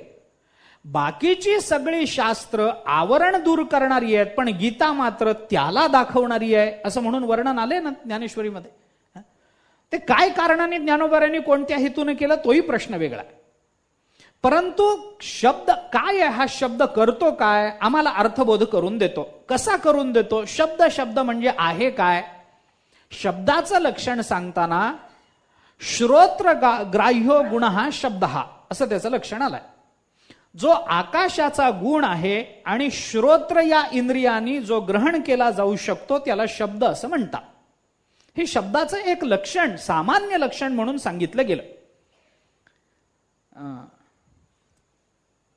भाषेचा अत्यंत लहानातला लहान असा एक सार्थ घटक म्हणजे शब्द आहे. भाषेचा लघुत्तम सार्थ घटक म्हणजे शब्द. अरिस्टॉटलने केलेली व्याख्या शब्दाची. शब्द म्हणजे काय? भाषेचा लघुत्तम पण सार्थ घटक, त्याला म्हणा शब्द.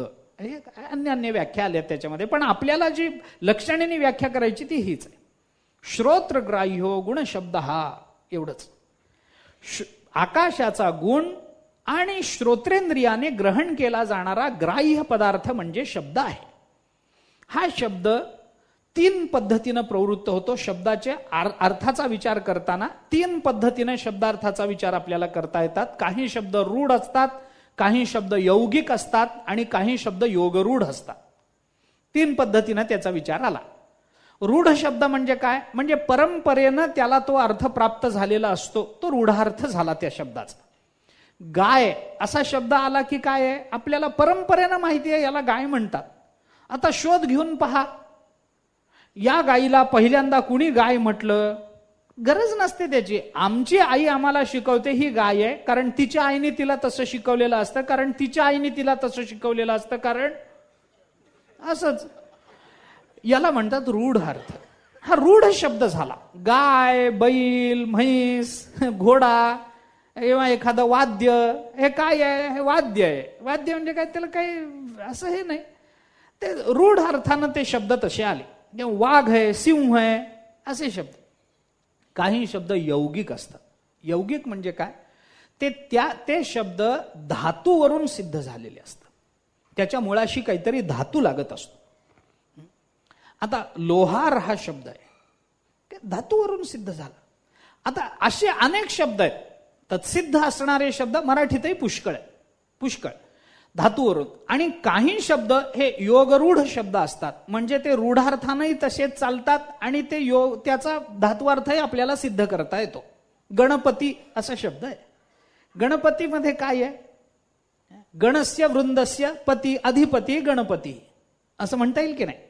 अधिपती नायका, नायका अधिपती गणपती असं म्हणा. म्हणजे काय झालं? गण म्हणजे वृंद, अनेक अनेक जण, समूह. त्या समूहाचा पती अधिपती, अधिपती म्हणजे नायक, त्या समूहाचा नायक म्हणजे गणपती. बरं, गणपती हा शब्द उच्चारल्यानंतर हा गणपती आहे हे आम्हाला जेव्हा सांगितलं जातं लहानपणी, तेव्हा गणस्य वृंदस्य पती अधिपती गणपती असं शिकवलं जातं का?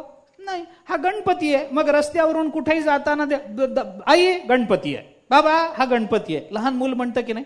म्हणजे रूढार्थानं सुद्धा तो शब्द. शंकर, शंकर म्हटलं की आमच्या डोळ्यासमोर महादेवच येणार, कसंही जरी असलं तरी. पण शम करोती इथे शंकर असं त्याची व्युत्पत्ती आपल्याला सिद्ध करता येते. धातूवरून तो शब्द सिद्ध. याला म्हणतात योगरूढ शब्द, असं ते पुष्कळ. अशा पद्धतीनं काय आहे? शब्द, शब्दाचा अर्थ. आपला विषय काय चाललाय मी पुन्हा एकदा मागे येतो. ज्ञानोबाराय बोलताना असं म्हणतात, मी पुन्हा एकदा मुद्दा आपल्याला सांगतो, कारण या सगळ्या विवरणामध्ये मूळ खुंटा हलू देऊ नका. मुद्दा असा आहे की ज्ञानोबाराय म्हणतात, भगवंतानी अर्जुनाला जे आलिंगन दिलं त्या आलिंगनाचं निमित्त काय होतं? कशा करता भगवंतानी अर्जुनाला आलिंगन दिलं? त्याचं कारण सांगताना ज्ञानोबाराय म्हणतात की ज्याचं वर्णन करताना शब्द बुद्धीला घेऊन मागे फिरले, किंवा वाणी म्हणा, शब्द म्हणा, आत्ता काही म्हणा, वाणी बुद्धीला घेऊन मागे फिरते, असं जे काही तत्व आहे ते अर्जुनाला देण्यासाठी म्हणून भगवंतानी अर्जुनाला आलिंगन दिलं. आता शब्द ज्याचं वर्णन करू शकत नाही तो काय आहे हे कळण्याकरता पहिल्यांदा शब्दाचं सामर्थ्य कळलं पाहिजे. कारण शब्द हे अर्थवाही असले पाहिजे. शब्दातून काही अर्थ निष्पन्न होतो आणि तोच अर्थ आम्हाला शेवटी त्या वस्तूचं दर्शन घडवून देत असतो. याच्याकरता त्या शब्दाचं सामर्थ्यही कळलं पाहिजे. शब्द हा बहुसार उपकाराची राशी हे म्हणताना शब्दाचं सामर्थ्य सांगणं हेच तुकोबारायांना अभिप्रेत आहे. आम्हा घरी धन, शब्दाचीच रत्ने, शब्दाचीच शस्त्रे यत्न करू, शब्दाची आमुच्या. इथं काय आहे? शब्दाचं सामर्थ्यच सांगायचंय ना. का शब्दाची निंदा करायची? सामर्थ्य सांगायचंय, शब्दाचं कौतुकच करायचंय तुकोबारायांना. ज्ञानोबारायांनी अनेक ठिकाणी बिंब तरी बचकेची एवढे परी प्रकाशात त्रैलोक्य थोकडे, शब्दाची व्याप्ती तेणे पाडे अनुभवावी. ज्ञानोबाराय म्हणतात, बिंब तरी बचकेची एवढे असले, लहान आता आपण पृथ्वीवरून सूर्यबिंब पाहतो ते एवढंच दिसतं, परंतु त्याच्या प्रकाशानं त्रैलोक्य उजळून निघतं की नाही. तसा शब्द जरी लहान वाटत असला तरी त्या शब्दाच्या अर्थाचं भान झाल्यानंतर त्रैलोक्यभर आनंद आम्हाला प्राप्त होतो. शब्दाची व्याप्ती तेणे पाडे अनुभव, हे शब्दाचं कौतुकच आहे की नाही. पण हेच कौतुक करताना त्या शब्दाची मर्यादा हे संत विसरत नाहीत. शब्द जरी अर्थवाही असला तरी कुठे अर्थवाही, कोणत्या, म्हणजे तो शब्द जो अर्थ प्रकट करतो त्याच्यातून आपल्याला अंततोगत्वा काय कळतं, तिथपर्यंत तो शब्द पोचतो का नाही, हे संतांना नीट माहिती आहे. म्हणून ज्ञानोबाराय म्हणतात, बाप उपयोगी वस्तू शब्दू स्मरणदाने प्रसिद्ध अमृताचा विषदू आरिसा नो. हे नाही प्रश्नार्थक नाही, उद्गार वाचन. प्रश्नार्थक म्हणलं की उलट होईल ते, तसं नाही. कारण मर्यादा सांगायची ना. कौतुक करायचं असेल तर प्रश्नार्थ, अमृताचा विषदू आरिसा नो हे असं म्हटलं असतं तर चाललं असतं. काय आहे एक लक्षात घ्या, आता मला तिकडे यायचंच होतं, बरं झालं. शब्द जेव्हा एखादा अर्थ आपल्याला सुचवत असतो, त्याविषयी ब्रह्म असा शब्द उच्चारल्यानंतर आम्हाला काही कळलं नाही, डोळ्यासमोर काही आलं नाही, पण शब्द परिचयाचा वाटला. का नाही काही आलं? कारण आम्हाला त्याचा पूर्वी अनुभव नव्हता. म्हणून शब्द आम्हाला जे अनुभवाला आलेलं आहे तेच आम्हाला प्राप्त. शब्दाच्या उच्चारामध्ये दोन अंश मानलेत मीमांसकाने. एक बौद्धिक अंश असतो आणि दुसरा भावनिक अंश असतो. बौद्धिक अंश हा वेगळं कार्य करतो आणि भावनिक अंश हे वेगळं कार्य करतात. एखाद्या माणसाला एखादं तत्व किंवा एखादा सिद्धांत समजावून सांगताना एखादा अगदी चपखल बसणारा दृष्टांत दिला आणि त्या दृष्टांताने त्या ऐकणाऱ्याला जर तो सिद्धांत पटला, तर हा दृष्टांत आणि हा सिद्धांत त्याला कोणत्या माध्यमातून पटवून दिला? शब्दाच्याच. दृष्टांत देण्याकरता सुद्धा त्याला शब्दच वापरावे लागले. रज्जू सर्प दृष्टांत दिला, हे आम्हाला चपखलपणानं बसणारा हा दृष्टांत आहे. रज्जू सर्प हे म्हणणं सुद्धा शब्दातूनच सांगावं लागतं. आणि रज्जू सारखं ब्रह्म आणि सर्पासारखं विश्व आहे हा सिद्धांत त्याला पटवून देण्याकरताही शब्दच वापरावे लागतात. पण हा सिद्धांत ज्या वेळेला त्याला पटतो आणि परोक्षत्वानं का होईना, पण त्याला हा सिद्धांत जेव्हा कळतो त्यावेळेला जो आनंद मिळतो तो आनंद हा त्या प्रकट झालेल्या शब्दाचा बौद्धिक अंश असतो. ऐका, बौद्धिक अंश असतो. आणि दुसरं मी सांगतो, एखादा मनुष्य आहे, तो हे सगळं चांगलं ऐकलं, त्याला परोक्षत्वानं पटलं, खूप आनंद झाला. सांगणाऱ्याला त्यांनी साष्टांग नमस्कार घातला, काय पटवून दिलं तो तुम्ही, खरोखर मला आज तुमच्या बोलण्यातून माझ्या सगळ्या संशयाचं निराकरण झालं, फार आता मला चिंतन करायला हरकत नाही, तुमचे अनंत उपकार झाले माझ्यावर, तो म्हणाला. सांगणाऱ्याने सांगितलंय, पा माझं सांगणं नाही, हे आधीपासून संत महात्मे सांगत आलेत. रज्जू सर्पाकार भासियले जगडंबर वगैरे संत महात्मे सांगत आलेत, म्हणून मी ते उदाहरण दिलं. माझं काही नाही बाबा, संत सांगतच आलेत, पण तुला आनंद झाला कारण तू चांगला श्रोता आहेस, तू चांगलं ऐकलंस. मला असा श्रोता आतापर्यंत मिळाला नव्हता, फार चांगलं झालं तू मला भेटलास आणि मला प्रश्न विचारलास. द्वारकेचा नाथू म्हणे भले केले, चांगलं केलंस, तू मला विचारलंस. म्हणून चांगला श्रोता म्हणून त्याला जेव्हा शाबासकी दिली जाते, तू शहाणा आहेस रे असं म्हटलं जातं, तेव्हा ऐकणाऱ्याला रज्जू सर्पाच्या दृष्टांतातून जो आनंद होतो तो जसा बौद्धिक होतो, तसं तू फार चांगला श्रोता आहेस, शहाणा श्रोता आहेस असं म्हणल्यानंतर, कौतुक केल्यानंतर जो आनंद होतो तो बौद्धिक नसतो, तो भावनिक असतो. ऐका, तो भावनिक आनंद झाला. तुम्ही फार चांगले श्रोते आहात, अजिबात झोपत नाही, आनंद झाला की नाही, हा भावनिक आहे, हा बौद्धिक नाही. कारण झोपतो की नाही हे आपल्याला ठाऊक आहे, त्याच्यामुळे हा भावनिक आनंद झाला. पण एखादा सिद्धांत पटला, एखादी दृष्टांत पटला, गोष्ट पटली, आनंद वाटला, तर तो मात्र या प्रवचनातला बौद्धिक आनंद असतो. भावनिक आणि बौद्धिक असे दोन्ही आनंद हा शब्द आपल्याला, म्हणून शब्दाच्या ठिकाणी हे दोन्ही अंश माना सांगितलंय. परमात्म्याचं चिंतन करताना तो शब्द जो उच्चारला गेला त्याच्यात बौद्धिक अंश मानायचं का भावनिक अंश मानायचं? नुसत्या भावनेनं परमात्मा कळत नाही आणि नुसत्या बुद्धीनं तर काहीच होत नाही. दृश्यतेत वग्रया बुद्ध्या लागते त्याला. बाकी दुसरी बुद्धी त्याला चालत नाही, दुर्बुद्धी त्याला चालत नाही, नुसती तर्क करणारी बुद्धी त्याला चालत नाही, कुबुद्धी त्याला चालत नाही. ज्ञानोबारांनी पुष्कळ चिंतन दुसऱ्या अध्यायातही केलंय, मी पुन्हा तिकडे जात नाही. अशी बुद्धी त्याला चालत नाही. म्हणून या शब्दाचा विचार करत असताना त्या शब्दातून प्रकट होणारा जो अर्थ आहे त्या अर्थाचं चिंतन करताना 3 पद्धतीनं विचार करा. आपल्याला शास्त्र सांगतं, एक शब्दातून प्रकट होणारा वाच्यार्थ असतो, एक लक्ष्यार्थ असतो आणि एक व्यंग्यार्थ असतो. वाच्यार्थ जो प्रकट होतो तो त्या शब्दाच्या अभिधा शक्तीनं प्रकट होतो. लक्ष्यार्थ जो प्रकट होतो तो लक्षणा शक्तीनं प्रकट होतो आणि व्यंग्यार्थ जो प्रकट होतो तो व्यंजना शक्तीनं प्रकट होतो. अभिधा शक्ती, व्यंजना शक्ती, लक्षणा शक्ती ही त्या शब्दाच्या ठिकाणी असते. त्या शब्दाचं निर्वचन करत असताना त्या शक्तीचा आपल्याला उपयोग करून घ्यावा लागतो. पण शब्द आणि शब्दाच्या उच्चारातून प्राप्त होणारा जो अर्थ असतो त्या अर्थाचं चिंतन करताना शब्द उच्चारल्याबरोबर अर्थ कळाला असं बऱ्याच वेळेला होत नाही.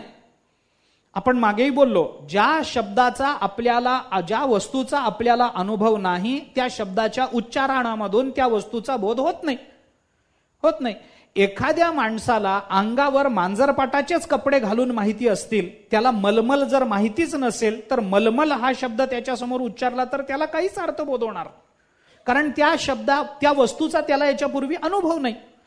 पण मांजरपाट काय वापरता, मलमल वापरा असं जर त्याला कोणी म्हटलं तर मांजरपाट, जर तो विचार करणारा असेल, जर त्याला शब्दबोध काही कळत असेल तर तो म्हणतो मांजरपाटाबरोबर यांनी ज्या अर्थी मलमल असा शब्द वापरलाय आणि मांजरपाट म्हणजे हे माझ्या अंगावरचं कापड आहे, तसं मलमल म्हणजे सुद्धा एक कापड असलं पाहिजे, एवढा तरी बोध त्याला होईल की नाही. म्हणजे त्या वस्तूचा अनुभव नसताना सुद्धा त्या शब्दावरून त्या वस्तूचा बोध कसा का होईना, अल्पांशाने का होईना, पण तो शब्द करून देत असतो. फक्त ते ग्रहण करता आलं पाहिजे. म्हणून शब्दाचा अर्थ सिद्ध करण्याकरता 13 गोष्टींचा विचार करा असं शास्त्र सांगतं. शब्द उच्चारला, वाक्य उच्चारलं की लगेच आम्हाला कळलं असं नसतं. त्या वाक्याचा अर्थ सिद्ध करत असताना 13 गोष्टी बघितल्या पाहिजेत. एक गोष्ट बघून चालत नाही. काय काय बघितलं पाहिजे? संयोगो विप्रयोगश्च, साहचर्य, विरोधिता, अर्थः प्रकरणम लिंगम, शब्दस्य अन्यस्य सन्निधिः, सामर्थ्यम, औचिति, देशः, कालः, व्यक्तिः, स्वरादयः, शब्दार्थस्य अनवच्छेदे विशेष स्मृती हेतवः. आता हे हेतू एवढे बघायला सांगितले. काय काय बघा? संयोग पहा, विप्रयोग पहा, साहचर्य पहा, विरोध पहा, अर्थ पहा, प्रकरण काय चालू आहे ते पहा, लिंग काय वापरलंय ते पहा, त्या शब्दाची अन्य शब्दाबरोबर असणारी सन्निधी पहा, त्या शब्दाचं सामर्थ्य पहा, त्या शब्दाचं औचित्य किंवा औचित्याचं सामर्थ्य पहा, असाही अर्थ केलाय. काही जणांनी 14 करताना सामर्थ्य, औचित्य असं वेगवेगळं बघितलंय. त्यानंतर देश पहा, त्यानंतर काल पहा, व्यक्ती कोण आहे उच्चारणारी ते पहा आणि त्या व्यक्तीचा स्वर कोणता आहे ते पहा. त्याच्यावरून शब्दाचा अर्थ निश्चित करा, वाक्याचा अर्थ निश्चित करा. एवढं सांगितलंय. या सगळ्याची उदाहरणं मी आपल्याला देणार आहे. एक एक अगदी छोटी छोटी उदाहरणं आहेत. एखाद्या, तुम्ही विचार करा, वाक्याचा अर्थ सिद्ध करत असताना वाणी प्रकट झाली शब्दाच्या माध्यमातून, ती प्रकट झालेली वाणी आम्हाला जो अर्थबोध करून देते ती कोणत्या अर्थाने करून देते? शब्द उच्चारला गेला पण आम्हाला त्याचा अर्थ तोच आहे. एखाद्या शब्दाला अनेक अर्थ असतात, एखाद्या वाक्यातून अनेक अर्थ सिद्ध होतात, पण त्या वेळेला तोच अर्थ घेतला पाहिजे असं जसं सगळ्यांना समानत्वानं कळतं. त्याला कारण काय असतं? बऱ्याच वेळेला संयोग, विप्रयोग हे सगळंच बघितलं जातं. मी सांगतो सगळं, पण एक उदाहरण म्हणून आता संयोगाचं उदाहरण देऊन जातो. उद्या त्याचा विस्तार आपल्याला बाकीच्याचा विचार करता येईल. संयोग म्हणजे काय ते सांगतो. हरी हा शब्द आहे, रामकृष्ण हरी, याच्यातला हरी हा शब्द आहे. हरी शब्दाला काय काय अर्थ आहेत? हरी शब्दाला विष्णू हा एक अर्थ आहे, हरी शब्दाला वानर हा एक अर्थ आहे, हरी शब्दाला सिंह असा एक अर्थ आहे, हरी शब्दाला इंद्र असा एक अर्थ आहे. आता एवढे अर्थ आहेत. आता मी एक वाक्य उच्चारतो, या वाक्यामध्ये हरी हा शब्द येतो, तो शब्द त्या शब्दावरून त्या वाक्याचा नेमका कोणता अर्थ करायचा हे तुम्ही मला सहज सांगू शकाल. मी असा हरी या शब्दाचे 4 अर्थ झाले, 5 अर्थ झाले, काय 4-5 जे काही असतील ते. हरी म्हणजे वानर, हरी म्हणजे सिंह, हरी म्हणजे इंद्र, हरी म्हणजे विष्णू, 4 अर्थ घ्या. या 4 अर्थापैकी आता मी एक वाक्य उच्चारतो, ऐका. शंख चक्र धारण करणाऱ्या हरीला शरण जा. ऐका, तुमच्या प्रत्येकाच्या मनात वेगळा अर्थ आला पाहिजे. येईल का? शंख चक्र धारण करणारं माकड कधी बघितलंय? शंखचक्र धारण करणारा सिंह कधी बघितलाय? शंखचक्र धारण करणारा इंद्र कधी पाहिलाय? नाही. इथं हरी या शब्दाचा अर्थ विष्णू असाच घेतला पाहिजे. का? कारण शंख चक्र या पदाचा हरी या पदाशी संयोग आहे म्हणून. या संयोगावरून बऱ्याच वेळेला वाक्याचा अर्थ, शब्दाचा अर्थ सिद्ध करावा लागतो. बऱ्याच वेळेला संयोगासारखा विप्रयोगही असतो, वियोगही असतो. उद्या सांगू का आता सांगू? राहू द्या, त्याला उद्या पाहू आपण. आत्ता फक्त एवढंच सांगतो, मला बोलायचंय काय तो सिद्धांत पुन्हा एकदा लक्षात ठेवा, म्हणजे उद्या आपल्याला तिथून सुरुवात करता येईल. ज्ञानोबाराय असं म्हणतात, वाणी बुद्धीला काखेला मारून ज्या पदाला प्राप्त न होता परत येते, असं पद अर्जुनाला देण्याकरता भगवंतानी अर्जुनाला आलिंगन दिलं, आलिंगनाचं निमित्त केलं. वाणी बुद्धीला मारून परत येते असं पद कोणतं आहे याच्याकरता वाणी कशी असते, वाणी ही शब्द माध्यमातून प्रकट होते, तर शब्द कसा असतो, तो शब्द, वाणी या शब्दाचे 3 अर्थ आपल्याला पाहायचे. वाणी हा शब्द शब्द अर्थाने एक घ्या, वाणी म्हणजे वाचा या अर्थाने दुसरा अर्थ घ्या, आणि वाणी म्हणजे हे जे शब्द सामर्थ्य संपन्न आहेत, या वाणी शब्दातून वेद असा एक शब्द, वेदवाणी असा एक शब्द अर्थ घ्या. 3ही अर्थ आपल्याला परमात्म चरणापर्यंत जाऊन परत येतात की नाही हे बघायचंय. याच्याकरता वाणी म्हणजे शब्द, कारण वाणीचं प्राकट्य हे शब्दातून होतं म्हणून शब्द अर्थ घ्या. वाणी म्हणजे वाचा, हा अभिधा लक्षणेने, अभिधा शक्तीनं अर्थ प्रकट होतो तो घ्या. आणि वाणी म्हणजे वेद, हा लक्षणेने प्रकट होतो तो अर्थ घ्या. वाणी शब्दातून व्यंजनेने प्रकट होणारा शब्द, आत्ता आपण बोलतो शब्द या अर्थाने आत्ता विचार करा. अभिधा शक्तीनं प्रकट होणारा अर्थ वाचा या अर्थाने घ्या, आणि लक्षणेने प्रकट होणारा वेद असा अर्थ घ्या. हे 3ही अर्थ वाचा या शब्दाचे ज्ञानोबाराय बोलतात, ते परमात्म्याचं वर्णन करताना परत कसे येतात याचा विचार करायचा आहे. म्हणून शब्दाचं प्रकरण थोडंसं लांबवलंय. शब्दाचा अर्थ करताना तो 13 प्रकारानं कसा करायचा याचा विचार करायचा आहे. उद्याला पाहू. पुंडलिक वरदा हरी विठ्ठल श्री ज्ञानदेव तुकाराम विठ्ठला विठ्ठला विठ्ठला विठ्ठला विठ्ठला विठ्ठला विठ्ठला. पुंडलिक वरदा हरी विठ्ठल श्री ज्ञानदेव तुकाराम. सद्गुरु महाराज की जय. सद्गुरु हरी महाराज.